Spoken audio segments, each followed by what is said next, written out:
7247, nambari ya kaunti 777626. Gibson amekuwa mwanani wako na wangu kwa muda usiopungua miaka 40 sasa. Ni zamu yetu nasi tuwe wandani wake wakati huu mgumu. Uchaguzi mkuu wa tarehe 9 Agosti utabadilisha pakubwa taswira ya kisiasa ya taifa hili. Je, hii inamaanisha nini kwako wewe mpiga kura? Kila Jumapili saa 12 jioni, jiunge nao Gladys Mungai na Harith Salim kwenye makala yetu ya Kenya ya Amua, ambapo pamoja na wadau mbalimbali watajadili na kudadavua kwa kina michakato ya uchaguzi. Fanya uamuzi wa busara. Usikose kutazama Kenya ya Amua kila Jumapili kwenye runinga uipendayo ya KBC Channel 1.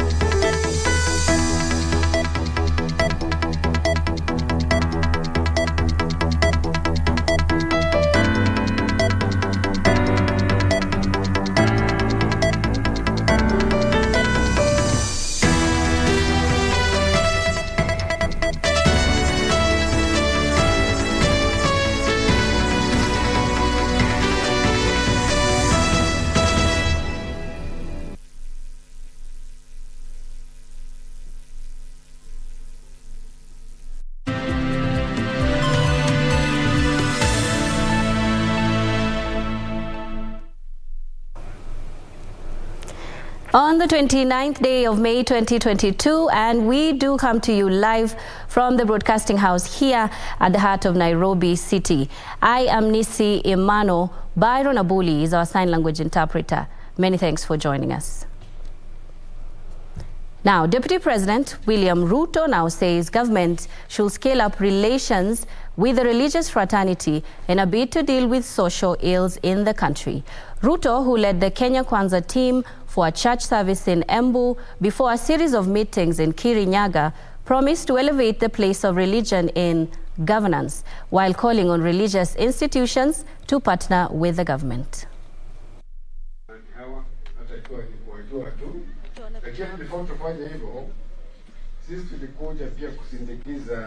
Na sisi pia hiyo neno tunataka kuikubali.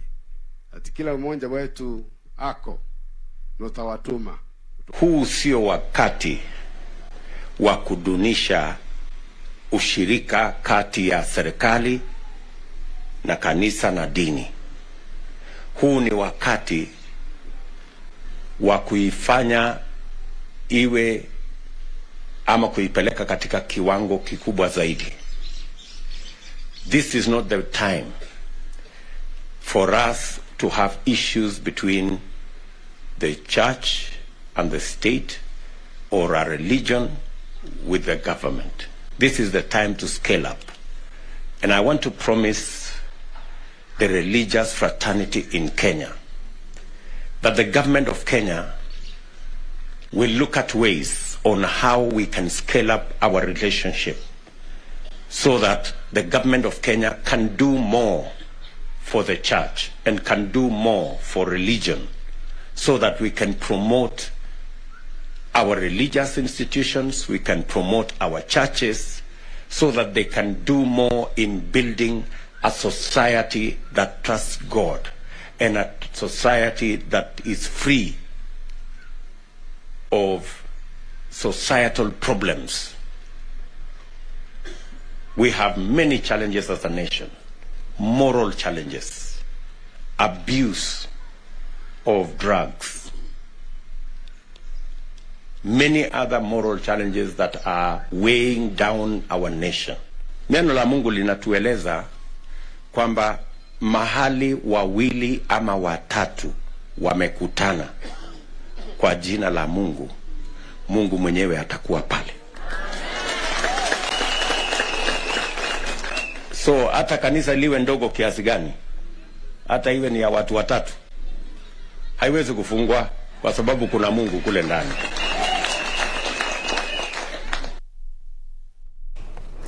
The Green Thinking Action Party of Kenya party leader Dr. Isaac Kalua has challenged Kenyans to elect leaders with integrity during the August 9th general election.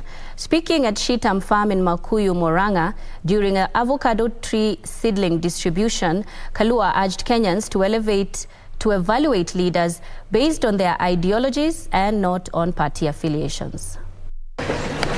Less than 3 months to the August 9th poll, Kenyans have been challenged to be sober and sift through carefully the kind of leaders they put into office. The Green Thinking Action Party leader Dr. Isaac Kalua, who was in Makuyu, Murang'a County, said Kenyans have been given a chance on the 9th of August to set their destiny, and the ball was now on their hands. We are equal in terms of what a party is supposed to be. There is therefore the need of Kenya not to be cheated, that uanze kupiga kura in suit form kutoka juu mpaka chini. Hiyo itamfanya Mkenya kusahau na kupoteza kiongozi ambaye ana umuhimu na ambaye anaweza kusaidia watu wake kwa njia ambaye ni ya tofauti. Kalua, who drummed up support for the revival of Building Bridges initiative, claimed it will enhance inclusivity. Tuweze kuanza ile kazi ambayo iliachwa nje ya BBI, manake hatuongei kwa sasa, na ukweli ni kwamba there is need to rectify what needs to be rectified to create a lot of trust, because currently there is a lot of mistrust, so that every leader that is in different places is equivalent to the development in that special area. To create trust, we need to create one Kenya. BBI needs to come out, and what, not just BBI, but what fits in that space immediately after the election, and not to be waited until it is too late, so that tuendelee na kazi. While calling for the election of aspirants flying the Green Action Party flag in the upcoming election, Kalua claimed his party will transform the country by creating economic pillar to uplift their livelihoods. We are here as a party that is respectable and a leading party in this country, based on our ideology, which is going to transform the leadership of this country because of the ethics we are working on, which is going to transform this country on creating economic empowerment in our country, which is also going on the third pillar to ensure that there is dignified household in this country. For Lunchtime News, I'm Gladys Mongai. Elsewhere, Director for Cooperatives Nairobi branch, Delphine Aremo, has emphasized the importance of amending the already existing SACCO regulations for transparency and efficiency. Speaking during the 50th anniversary of Sauti SACCO, Delphine revealed that a draft of amended clauses by the State Department of Cooperatives had been presented to Parliament and will soon be gazetted. Officiating the event at a Nairobi hotel, the Nairobi Director for Cooperatives in particular pointed out at the Matatu SACCOs, which she said was yet to conform with the SACCOs regulations. She said through the new bylaws which are before Parliament, PSV Business will be renamed from Matatu SACCOs to Transport Cooperatives. In the year 2021, we had a review of the Cooperative Act. We have the Cooperative Bill before Parliament now. Once concluded, a lot of things are going to change. For example, the role of the county government and the role of the national government has now been clarified. For some time, there was a bit of confusion. For example, when it comes to registration of cooperatives, the county government will do the processing, but the final registration will be done by the Commissioner of Cooperatives in the national government. The reason behind that is because we do not want to have duplication. That we have one Sauti in Nairobi, another in Kisumu City, another in Nakuru City. We want to have one central point to SACCOs. Through this legislation, they will no longer be referred to as SACCOs. They'll be referred to as transport cooperatives. So that the acronym of SACCOs is left to cooperatives like yours and mine called Shirika. The same will apply to border SACCOs, which we are now registering. The requirement is that they must have a minimum of 100. And we are dealing with the owners the same way we deal with Matatu owners, not the employees. She also noted that the Sacco Society Regulatory Authority, SASRA, had introduced a fraud investigative unit, which would ensure that in case of misappropriation of funds, those responsible will be brought to book. We established a unit within SASRA called Fraud Investigation Unit. In case of misappropriation of the funds of any cooperative, that part of the government will come in and do the needful. The DCI officers have been posted there. Sauti Sacco chairman Ellen Dwinga said the organization will soon unveil its customer service charter. The company also announced plans to rebrand and re-strategize in order to respond to the emerging customer needs and demands in the market. And today, as we celebrate 50 years, I want to say, I am, and we are, as a board, a very proud team. Because, and we want to say, we give all the glory to God above everything else. Because the journey to reach where we are today and which we are articulating, and even to be able to celebrate in the style that we are celebrating today, it has taken some sacrifice for all of us, including our members. We decided that we were going to do a rebranding of this Sacco. It has been there in our strategic plan. And we said, even in the strategic plan, we said we are going to do a rebranding and we do a relaunch.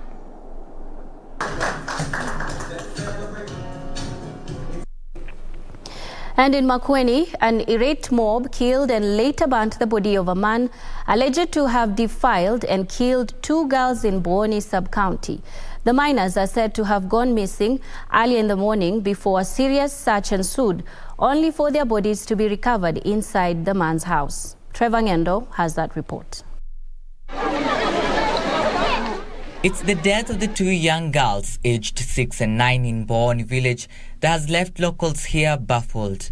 The 2 girls are said to have gone missing on Saturday morning after a visit to their home by 34-year-old Charles Musembi, who locals have described as a loner. The man had barely worked for a month as a shamba boy at their neighbor's farm. The minors, who were under the custody of their sickly uncle, are said to have been lured to follow Charles to his house after he found out that their uncle was fast asleep during his visit to their home. A search for the girls would later ensue. Si tukatoka nje tuangalie watoto. Tulipotoka hatukuwaona na hatukumuona tena. Tukaanza kutafuta watoto huku. Tukatafuta hadi mwendo wa saa 4 hivi. Ndipo tukaenda kumwangalia huyo mfanyikazi mahali alikuwa, atuambie mahali amepeleka watoto njuni yeye alikuwa na wao. Tulipomwona akatuambia yeye hakuwaona, aliwaacha nyumbani. Kufika wakamwambia afungue mlango akakataa. Raia wakakuwa na hasira, wakaamua kuvunja ile mlango. Ndio kijana alishikwa, funguo zikapatikana kwa mfuko. Kufungua tukapata watoto wako hapo, amewabaka na akawaua. Mmoja alikuwa amenyongwa na akafungwa na mfuko. Neighbors suspect the girls may have been strangled to death before the suspect locked the bodies inside his house. Sema lazima tumuone. Ndio tuliingia tukampiga, akauliwa na akatolewa nje wakachoma. Police officers who had been informed about the incident were overpowered by members of the public who stoned the suspect to death before setting his body on fire. Polisi walikuwa wameng'ang'ana vile wawezalo kumzuia, lakini kwa sababu ya ile pressure wananchi walikuwa na, hata polisi wenyewe wamepata maumivu kidogo. Trevor Ngendo, Lunchtime News. Moving on, Kandara Member of Parliament Alice Wahome has urged political leaders allied to Kenya Kwanzaa to put off self-based interests and enhance their campaigns ahead of the August polls. While in Murang'a, Wahome said parties affiliated to the alliance should not complain on why the coalition's flag bearer is not campaigning for their parties, saying as the leader of Kenya Kwanzaa alliance, Deputy President William Ruto remains neutral.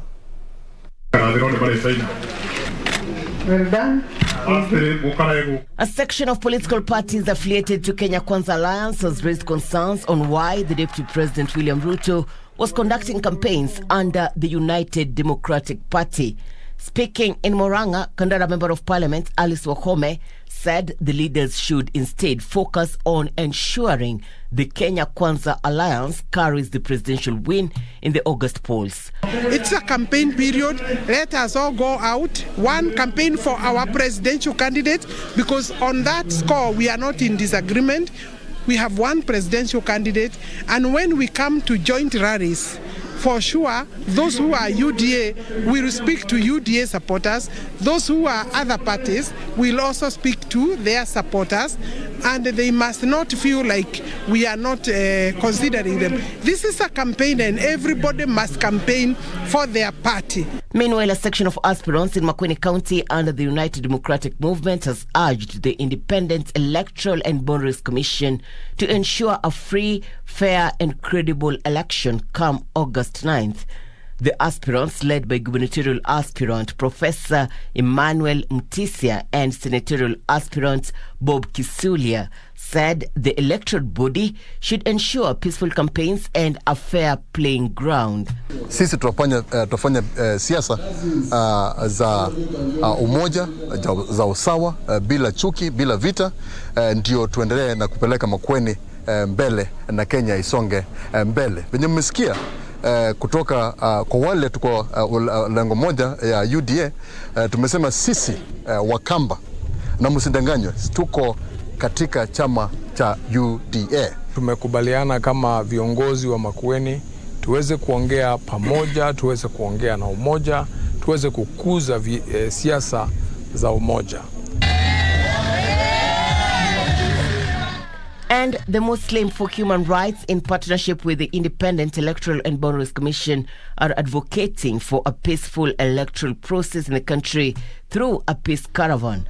IEBC's field officer Afie Swale says the initiative aims at sensitizing youths to vote in August. Lengo na madhumuni ya hii caravan ni kuhimiza vijana kujitokeza kwa wingi ili kupiga kura, na pia kama hawajafanya verification, watu wajitokeze, wahakikishe wako salama, wameweka silaha zao kabisa salama, na pia tunahimiza watu wapige kura kwa amani wakati ukifika.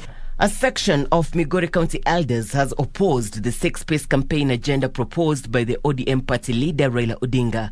While in Suna West, the leaders said they will support Odinga's presidential bid but vote candidates of their choice on other elective positions. Ukiangalia ambaye mfasi wake ambaye ni Martha Karua anasimama na chama chake. Martha Karua kuna chama chake, hana maneno ya six piece. Kwa hivyo ya nini watu wa Nyanza tunadanganywa na maneno ya six piece? Na six piece haiendi bunge.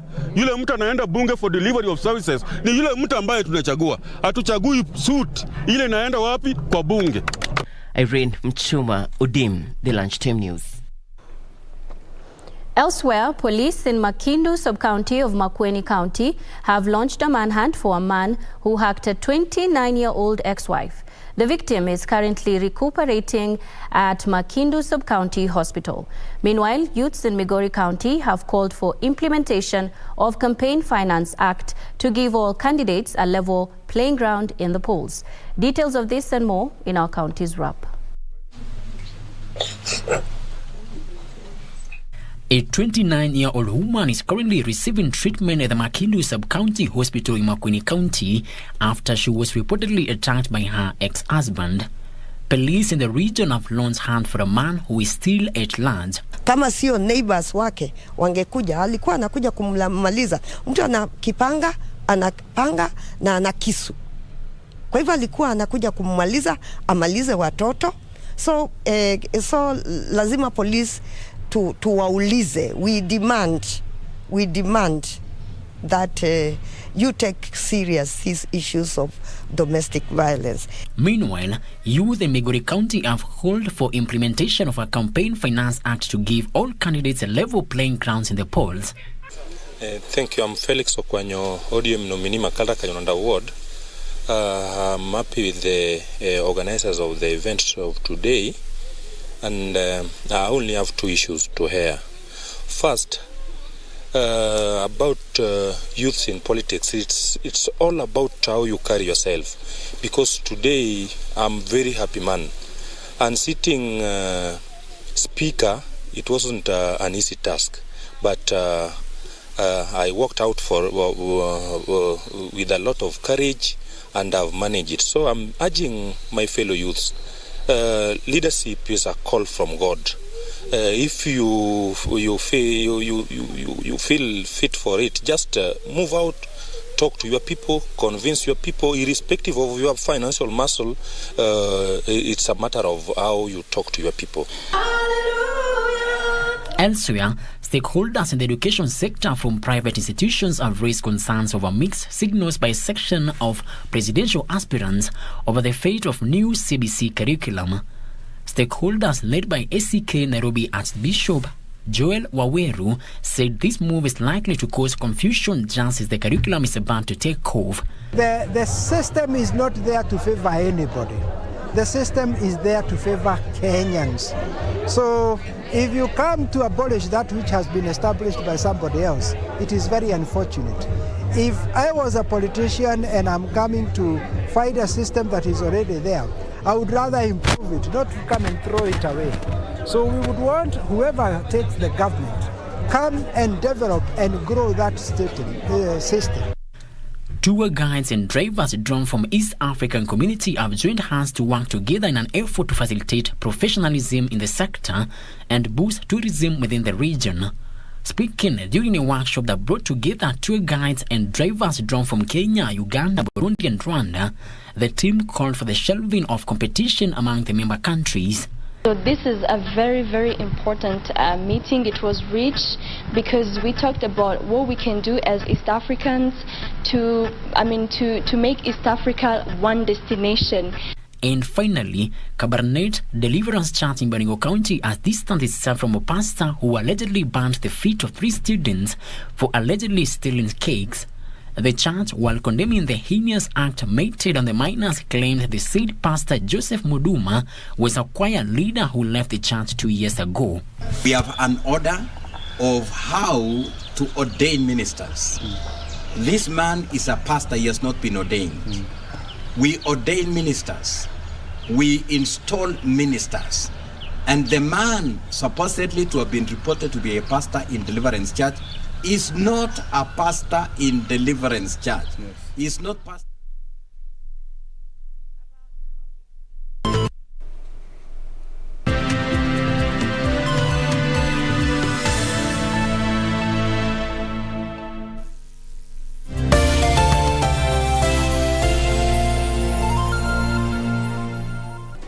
Do you have a news story to share with KBC? Get in touch swiftly on email news@kbc.co.ke or call 0723-892-654 or 0734-780-124. The Board of Trustees of Teleposta Pension Scheme and Fund advises all members that the 2021-2022 Annual General Meeting shall be held virtually on 31st May 2022 from 9:30 a.m. to 12:30 p.m. The AGM proceedings will be aired live on KBC Channel 1 from 9:30 a.m.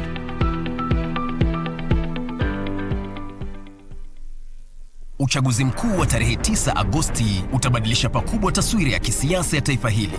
Je, hii inamaanisha nini kwako wewe mpiga kura? Kila Jumapili saa 12 jioni, jiunge nao Gladys Mungai na Harith Salim kwenye makala yetu ya Kenya ya Amua, ambapo pamoja na wadau mbalimbali watajadili na kudadavua kwa kina michakato ya uchaguzi. Fanya uamuzi wa busara. Usikose kutazama Kenya ya Amua kila Jumapili kwenye runinga uipendayo ya KBC Channel 1.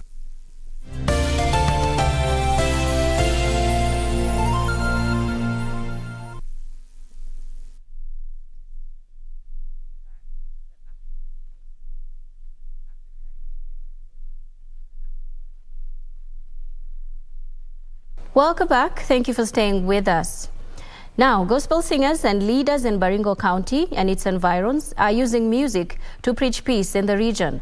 The gospel singers from Turkana and Pokot communities, who hardly see eye to eye over perennial insecurity in Kapedo, held their first joint music rallies in Kamurio, in Tiati, targeting warring communities in Kapedo along the border of Baringo and Tiati constituencies. In efforts geared towards bringing peace among the warring communities in Kapedo, the border of Baringo and Tiati, the gospel musicians and leaders in the area have adopted music as a way of uniting communities here. According to Pastor Joseph Elim, the gospel music extravaganza and rally is among the many initiatives being employed in trying to unlock the insecurity menace that has lasted for over 3 decades. Wakulima awalimi mashamba kwa sababu iko insecurity mbaya. Wakulima ambao ama wenye kufuka mifuko ambao walikuwa na ng'ombe wao wengi, ng'ombe yao yote imechukuliwa. We want to say this is something that the national government should be able to address in liaison with the serving county government.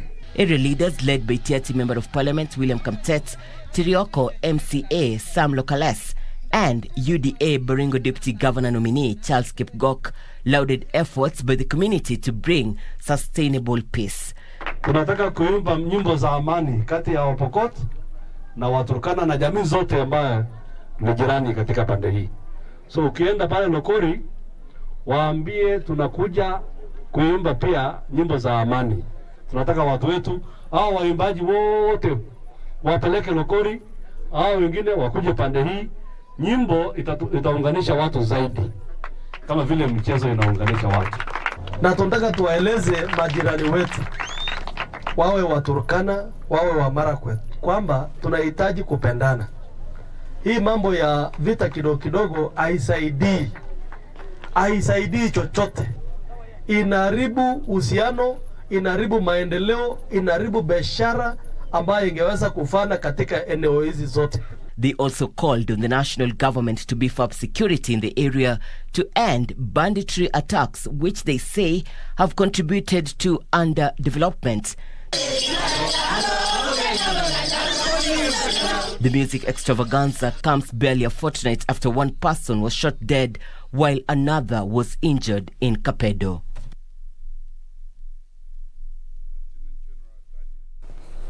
Let's take a look at the day's sports now. The Kenya national rugby sevens team will play Japan in the 13th place semi-final after losing 31-0 to France in the 9th place quarter-final at the London leg of the HSBC Sevens World Series.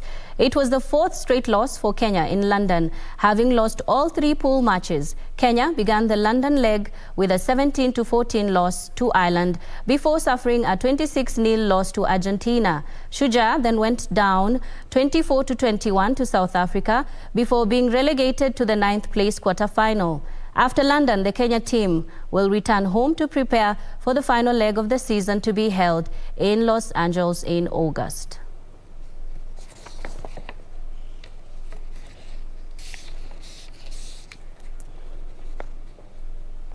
Kinora Stadium is now 99% complete and almost ready to be handed to the community. Sports Kenya chairman Mr. Charles Waithaka commended the work that had been done and further added that they are only waiting for official communication to officially open the stadium.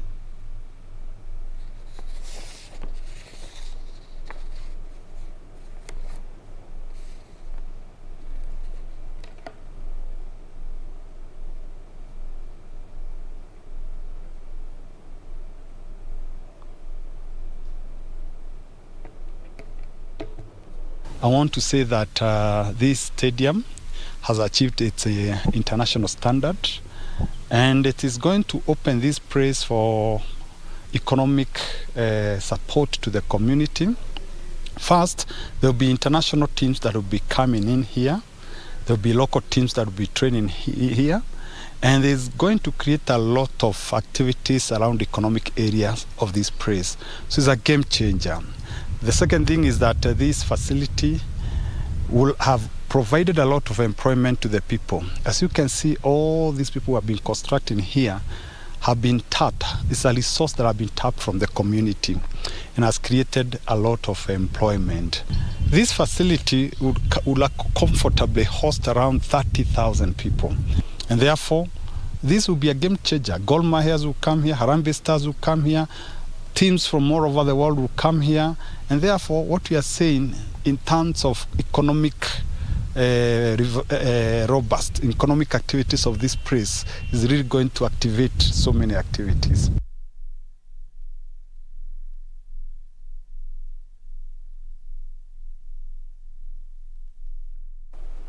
Moving on, Faith Kipyegon once again proved her dominance in the 1500 meters as she stormed to victory at the third leg of the Diamond League meeting in Eugene. Kipyegon clocked 3 minutes 52.59 seconds to win the race that saw Laura Moir of Great Britain finish in the 11th position.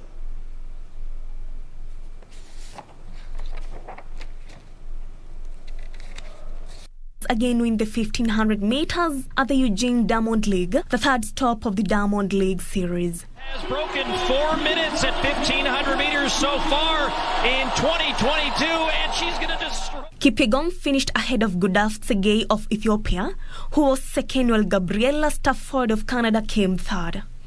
Richard Yator finished 10th in the men's 5,000 meters that was dominated by Berihu Aregawi, who finished way ahead of the rest. Ethiopian Berihu clocked 12 minutes 50.05 seconds to win the race ahead of compatriots Samuel Tefera and Solomon Barrega, who were second and third respectively. Olympic 100 meters champion Thompson Hera soared to victory in a loaded women's 100 meters after clocking 10.79 seconds, holding off American Sha'Carri Richardson as well as Jamaican teammate Sherika Jackson. US Trayvon Bromwell won the men's 100 meters as he clocked 9.93 seconds ahead of Fred Curley, who came second in 9.9 seconds, while Christian Coleman finished third at 10.04 seconds. In the men's 1 mile race, Norwegian Olympic champion Jakob Ingebrigtsen led the pack with a worldly time of 3 minutes 49.76 seconds, nearly a second faster than US Oliver Hoare, who clocked 3 minutes 50.65 seconds, and Kenyan Timothy Cheruiyot, who came third with his season best time of 3 minutes 50.77 seconds.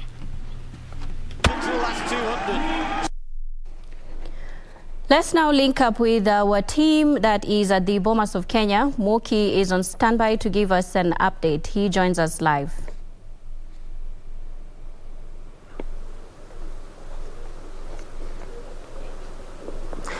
Yes, good afternoon, Nissy, and welcome to this live broadcast. We're coming to you live from the Bomas of Kenya. And of course, as you know, we're expecting the IEBC chair, Wafula Chebukati, to grace today's event as the registration of presidential candidates officially begins today before the deadline of 6th of next month. And of course, we'll be joined by one of the officials who will introduce himself and tell us, maybe just give us a glimpse of what we are expecting as the event officially kicks off today. Welcome to this live broadcast. Maybe just give us a brief of what we're expecting today. Thank you very much. My name is Moses Sunkuli. I am the manager, voter registration and electoral operations. I'm standing here on behalf of the chairman to just give you a glimpse of what we expect to happen this afternoon. And like you've rightly said, today we are doing, we are receiving our presidential aspirants for purposes of registering them for the 9th August general election. So briefly, therefore, to just let you know is that we have prepared to receive them. We are having two aspirants coming this afternoon. And the way they will be coming is that they will be coming, we receive them through, we take them through the registration process. Once they are registered, they will come into this hall where we have aligned again several checkpoints where we'll be taking them through a checklist of some of the issues that they are required to comply with. It is not worth noting that we already have had a meeting with them on Monday 23rd where we told them what they are required to come with. So therefore we expect that they will come here, and we will definitely take them through the process that we require. And that is to check some of the documents that they have brought, whether they comply with the requirements of the law. And for example, once they come, depending on whether they are political party or independent candidates, each of them have their own issues. They have their own documentation that they are required to provide to the chair of the commission as the national returning officer. Yes. So far so good. Would you say how well prepared are you? We are prepared, like you can see. Everything is set. We are good to go, and therefore I think in terms of preparation we are just waiting for our first clients. All right, that is Fred Moki, who is at the Bomas, and of course we are going to be giving you that report fully in our subsequent bulletins. We are also following up on the celebrations that are ongoing at the International Day of the UN Peacekeepers that is happening in Embakasi. We do have a team there, and you can expect that in our subsequent bulletins. Thank you for joining us. That brings Lunchtime News to an end. I am Nissy. Imano. Byron Abuli is our sign language interpreter. Good afternoon.